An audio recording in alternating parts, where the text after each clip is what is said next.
یہاں ایک فرق بہت اہم ہے، ہرمز میں ایران براہ راست طاقت رکھتا ہے، باب المندب میں صورتحال تھوڑی پیچیدہ ہے، کیونکہ وہاں حوثی، یمن، سعودی عرب، امریکہ، اسرائیل اور دیگر علاقائی قوتوں کے مفادات آپس میں جڑے ہوئے، اور دونوں چیک پوائنٹس بیک وقت اگر متاثر ہوتے ہیں تو وہی تیل مہنگا ہوگا، شپنگ مہنگی ہوگی، انشورنس مہنگی ہوگی، سپلائی چین متاثر ہوگی اور دنیا پھر مہنگائی کی دلدل میں جا سکتی۔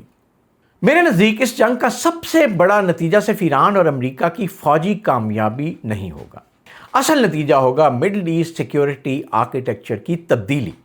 خلیجی ممالک اب پہلے کی طرح صرف امریکہ پر انحصار نہیں کرنا چاہیں گے، وہ بیک وقت امریکہ کے ساتھ تعلقات بھی رکھیں گے، چین کے ساتھ اقتصادی روابط کو بڑھائیں گے، روس کے ساتھ سیکیورٹی اور توانائی کے معاملات کو دیکھیں گے اور علاقائی طاقتوں کے ساتھ اپنے تعلقات کو بہتر کریں گے۔ یعنی future of Middle East is equal to multi alignments, ایک طرف امریکہ، دوسری طرف چین، روس ایک الگ طاقت اور درمیان میں سعودی عرب، ترکی، ایران، پاکستان اور دیگر علاقائی ممالک اپنے مفادات کے مطابق توازن قائم کریں گے، اور یہی اصل تبدیلی ہے۔ ناظرین، روس کے لیے جنگ ایک خطرہ بھی ہے اور موقع بھی۔ خطرہ اس لیے کہ مشرق وسطیٰ میں عدم استحکام روس کے مفادات کو بھی متاثر کر سکتا ہے، لیکن موقع اس لیے کہ اگر امریکہ ایران میں طویل عرصے تک الجھتا ہے تو واشنگٹن کی توجہ دنیا کے دوسرے محاذوں سے ہٹ سکتی ہے۔ روس کی کوشش ہوگی کہ ایران کے ساتھ تعلقات کو برقرار رکھا جائے، چین کے ساتھ اسٹریٹجک کوآرڈینیشن کو بڑھایا جائے اور امریکہ کی عالمی توجہ کو تقسیم رکھنے سے اپنے مفادات حاصل کرے۔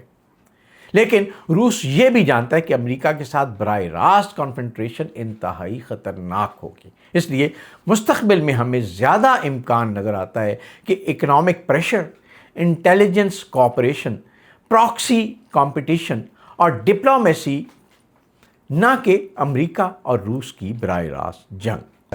اب سب سے اہم سوال، امریکہ کیا چاہتا ہے؟ واشنگٹن کے لیے صرف ایران کو فوجی نقصان پہنچانا کافی نہیں، اصل چیلنج یہ ہے کہ جنگ کے بعد ایران دوبارہ نیوکلیر کیپیبلٹی حاصل نہ کر سکے، خلیجی ممالک محفوظ رہیں اور امریکی اثر و رسوخ میں رہیں، ہرمز کھلا رہے، امریکی فوجی اخراجات قابو میں رہیں اور ایران دوبارہ ایک ریجنل چیلنج بن کر سامنے نہ آئے۔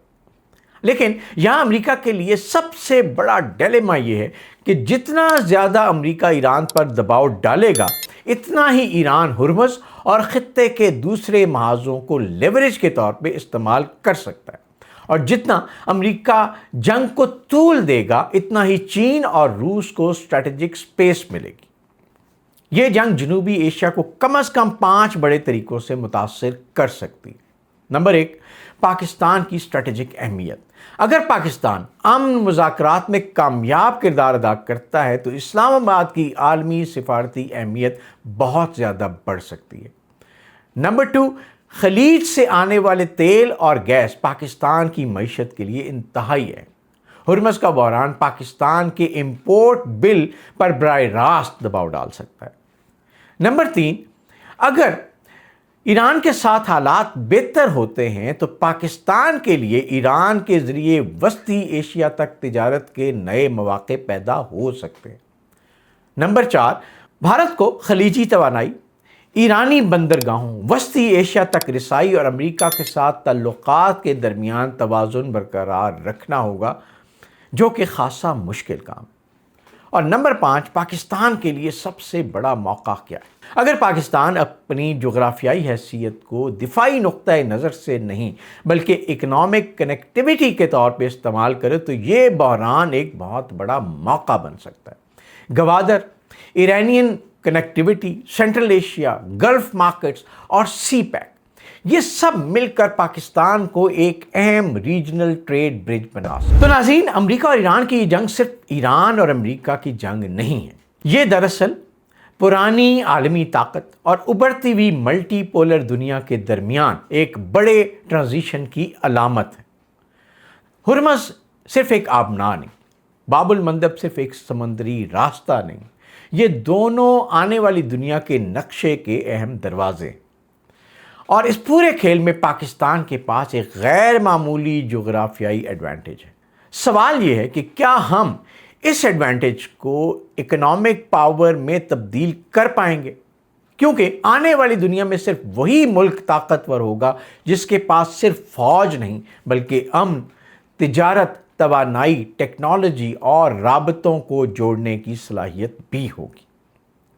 اس دعا کے ساتھ کہ اللہ تعالی ہم سب کو اپنے حفظ و امان میں رکھے، آپ سے ریکویسٹ یہ ہے اس ویلاگ کو ختم کرنے سے پہلے اس چینل فوکس with تصدق گیلانی کو سبسکرائب کیجیے گا، بیل آئیکن کو پریس کیجیے گا تاکہ آپ کے پاس ہمارے تجزیے، تبصرے اور کریڈیبل انفارمیشن ٹائملی پہنچتی رہے۔ آپ کا بہت شکریہ۔